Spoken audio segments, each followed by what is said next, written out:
আসসালামু আলাইকুম গাইজ। আপনারা কেমন আছেন? আমি ভালো আছি আলহামদুলিল্লাহ গাইজ।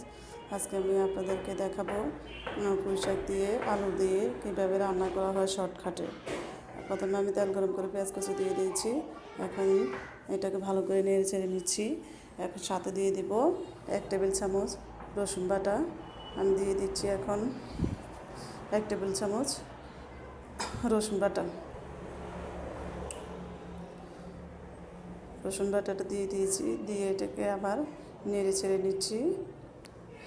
নেওয়ার পরে দিয়ে দিব এখন আধা টেবিল চামচ রসুন বাটা, হলুদ বাটা দিয়ে দিচ্ছি 1 টেবিল চামচ মরিচের গুঁড়া দেওয়ার পরে দিয়ে দিয়েছি স্বাদ মতো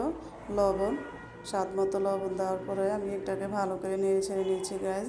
এখন দিয়ে দেবো সামান্য পরিমাণ পানি, যাতে মশলাটা ভালো করে কষিয়ে এটা পানিটা দিয়ে ভালো করে নেড়ে ছেড়ে নিচ্ছি গাইজ। 2 মিনিট আমি এটাকে এভাবে রাখবো। রাখার পরে আমি এখন দিয়ে দিচ্ছি আর কাঁচামরিচ কুচি দিয়ে এটাকে আবার নেড়ে ছেড়ে নিচ্ছি। নেওয়ার পরে এভাবে 1 মিনিট রেখেছি। রাখার পরে আমি এখন দিয়ে দিব আলুগুলো দিয়ে দিচ্ছি। দেখেন গাইজ, কালারটা অনেক সুন্দর, তেলময় উঠছে। মশলাটা যত কষাবেন ততই তরকারির ইয়েটা ভালো দেখাবে, কালারটা ভালো দেখাবে, সুন্দর দেখাবে।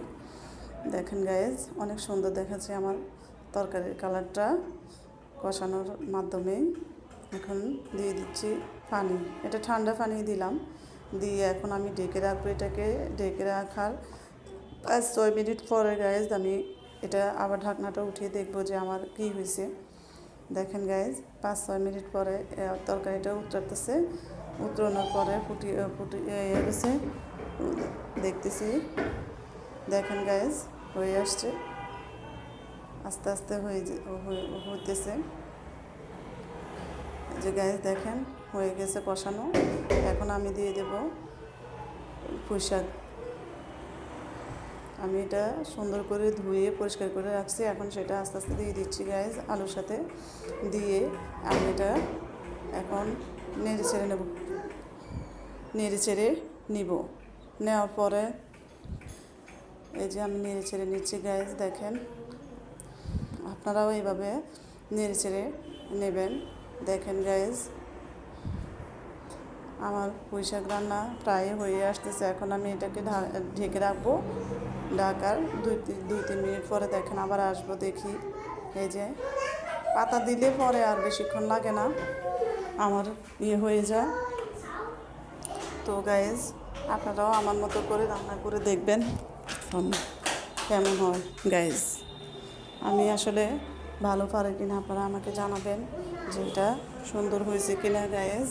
আপনারা ভালো করে দেখবেন। আর এই যে আমি আবার ঢেকে নিচ্ছি গাইজ। যদি আমার রান্নাটা ভালো হয়ে থাকে তাহলে আমাকে কমেন্ট বক্সে সাবস্ক্রাইব করবেন গাইজ। দেখেন হয়ে আসছে। এখন আমি মাছগুলো দিয়ে দেবো সাথে। আমার পুঁই শাক রান্না হয়ে গেছে। এখন আমি সাথে মাছ দিয়ে দিচ্ছি আস্তে আস্তে। দেখেন গাইজ, আপনারা আমার মতো করে রান্না করে দেখবেন, চটপটে রান্না হয়ে যায়। তো গাইজ দেখেন, আসলে আজকে আমার বাচ্চাটা বেশি ডিস্টার্ব করতেছে গাইজ। আপনারা দেখবেন আমার রান্নাটা কেমন হয়েছে। আর যদি ভালো লেগে থাকে অবশ্যই আমাকে জানাবেন গাইজ, অবশ্যই আমাকে জানাবেন। তো সবাই ভালো থাকবেন, সুস্থ থাকবেন, আমার জন্য দোয়া করবেন যাতে আমি ভালো ভালো টিপস আপনাদেরকে দিতে পারি, ভালো ভালো রান্না আপনাদেরকে উপহার দিতে পারি গাইজ। এই আর কি, সবাই দোয়া রইল আমার, বা আমাকে দোয়া করবেন সবাই। আমিও সবার জন্য দোয়া করি।